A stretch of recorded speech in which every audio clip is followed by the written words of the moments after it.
सभी बीएलओ साथियों को मेरा नमस्कार।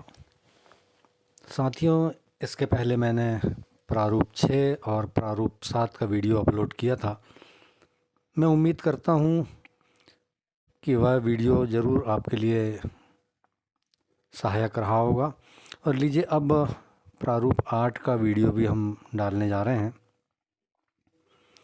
और इस प्रारूप में पूरी चर्चा करें इसके पहले मैं आप सभी से कहना चाहूँगा कि अभी तक यदि आपने मेरे चैनल को सब्सक्राइब नहीं किया है तो प्लीज़ सब्सक्राइब कर दें और बेल आइकॉन को भी दबा दें ताकि समय समय पर जो वीडियो मैं यहाँ से डालूँगा उसकी नोटिफिकेशन आपको मिल जाए।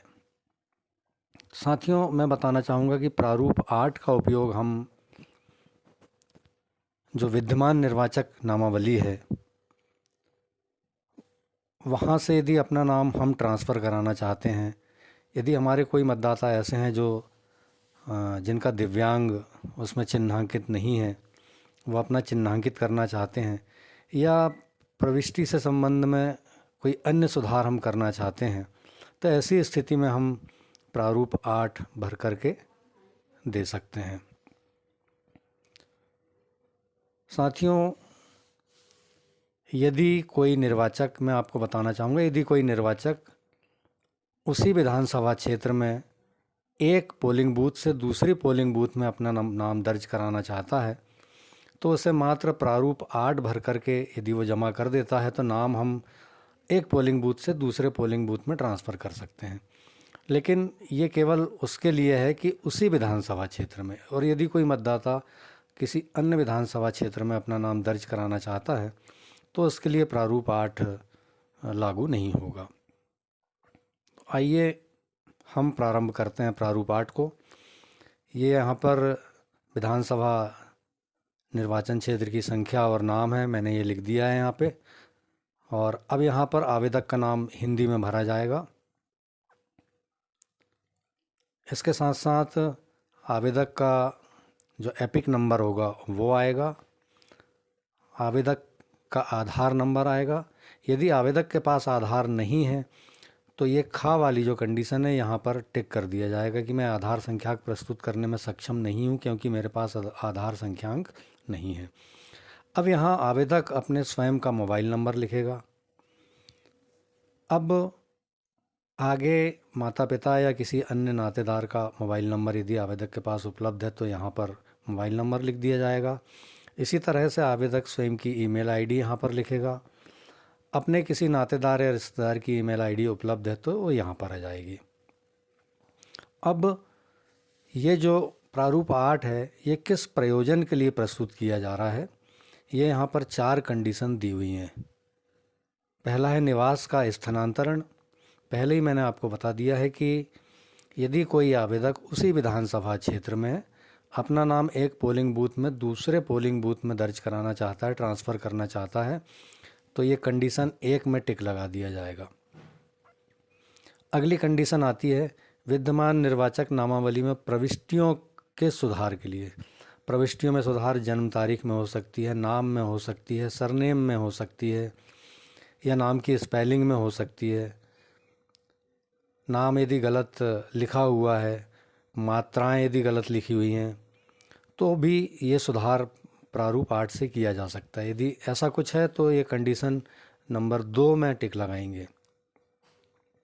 यदि कोई आवेदक बिना सुधार के ईपीआईसी प्रतिस्थापन करना चाहता है तो भी प्रारूप 8 भरा जाएगा। और दिव्यांगजन के रूप में चिन्हित करने के लिए यदि अनुरोध हमारा मतदाता करता है तो उसके लिए भी प्रारूप 8 भरा जाएगा। अब आगे हम चलते हैं। ये देखिए यहाँ पर यदि ये दूसरे नंबर में कंडीशन नंबर 1 आती है निवास का स्थानांतरण, तभी यहाँ निवास स्थानांतरण करने हेतु आवेदन वाली कंडीशन यहाँ पर भरी जाएगी। अन्यथा यदि ये कंडीशन नंबर 2, 3 या 4 आती है तब ऐसी स्थिति में यहाँ पर हम कुछ भी नहीं भरेंगे। अब निवास स्थानांतरण के लिए यदि कोई आवेदन कर रहा है तो यहाँ पर जैसा कि आप देख रहे हैं लिखा हुआ है मेरे निवास स्थानांतरित कर लिया है और मैं अनुरोध करता हूँ कि मेरा नाम पूर्व पते से हटाया जाए, और नीचे लिखे उल्लेखित पते पर मुझे स्थानांतरित कर दिया जाए। अब यहाँ पर पता कौन सा आएगा? जहाँ जो निर्वाचक है वो अपना नाम दर्ज कराना चाहता है, मतलब पहले कहीं और नाम था, अब जहाँ पर नाम दर्ज कराना चाहते हैं वहाँ का ये पूरा पता यहाँ पर आ जाएगा। अब इसमें हमें करना क्या है कि साक्ष्य के रूप में भी हमें उससे कुछ डॉक्यूमेंट लेने पड़ेंगे। यदि आवेदक के पास स्वयं के डॉक्यूमेंट हैं तो ठीक है, अन्यथा आवेदक के माता पिता या पति पत्नी, इनके भी हम डॉक्यूमेंट साक्ष्य के रूप में ले सकते हैं। और वो डॉक्यूमेंट होंगे, जैसा कि आप देख रहे हैं, इनमें से कोई भी एक डॉक्यूमेंट हो सकता है। उस पते का जल विद्युत गैस कनेक्शन बिल, जो कि कम से कम 1 वर्ष का होना चाहिए। कुल मिलाकर कहने का मतलब ये हुआ कि 1 वर्ष कम से कम पुराना वो हो। अब आगे 1 वर्ष यहाँ पे लिखा हुआ नहीं है बाकी डॉक्यूमेंट में, लेकिन उनके लिए भी यही लागू होता है। आधार कार्ड, राष्ट्रीयकृत डाकघर की वर्तमान पासबुक, भारतीय पासपोर्ट, ये राजस्व का रिकॉर्ड, पावती भी हो सकती है। किराएदार की दशा में किराएनामा, तो किराएदार उसमें लिख कर के ये देगा कि वो जो व्यक्ति है वो उसके घर में विगत 1 वर्ष की अवधि से किराए पर रह रहा है। अब यदि इनमें से इन 7 डॉक्यूमेंट्स में से आवेदक कोई और अन्य डॉक्यूमेंट प्रस्तुत करता है, तब यहाँ पर नीचे हमें उसको उल्लेखित करना पड़ेगा। तो मैं उम्मीद करता हूँ कि इसको आप अच्छे से समझ गए होंगे। आइए हम आगे बढ़ते हैं।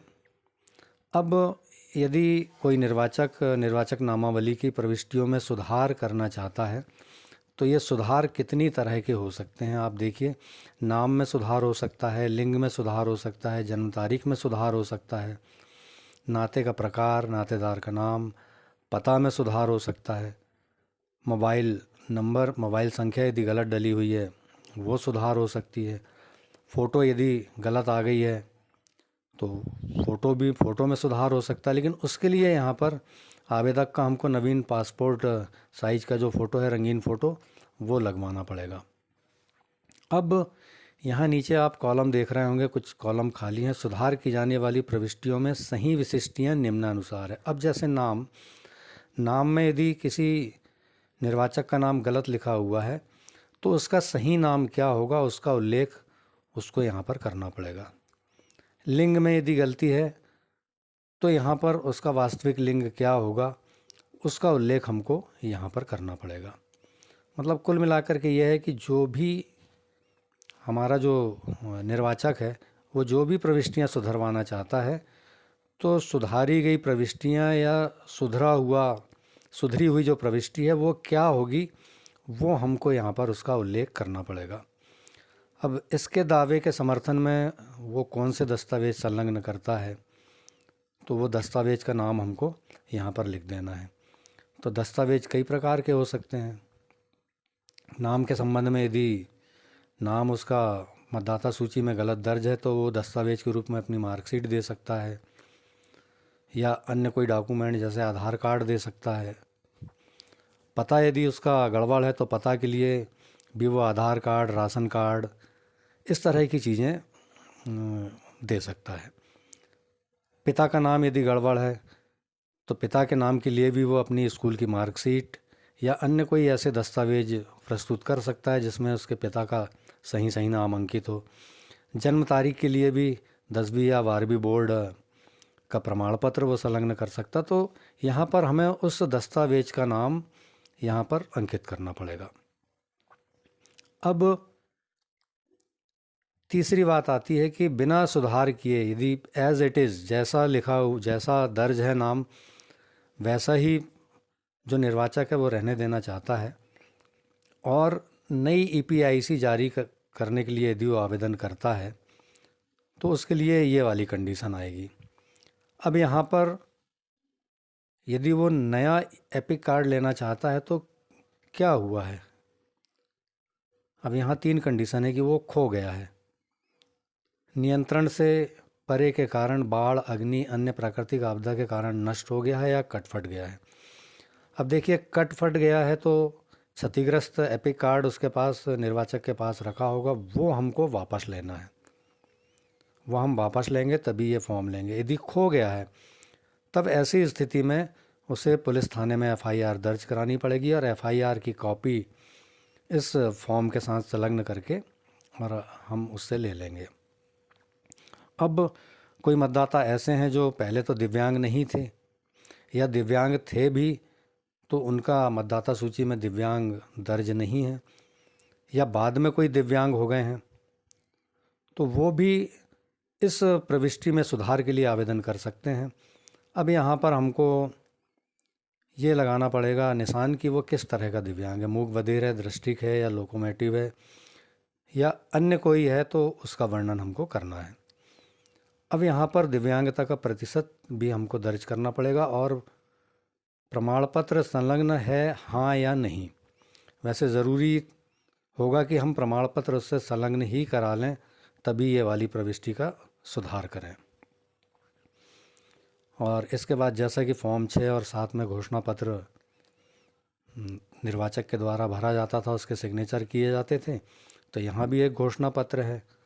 ये घोषणा पत्र में आवेदक अपने हस्ताक्षर कर देगा और इसके बाद हम उसे पावती प्रदान कर देंगे।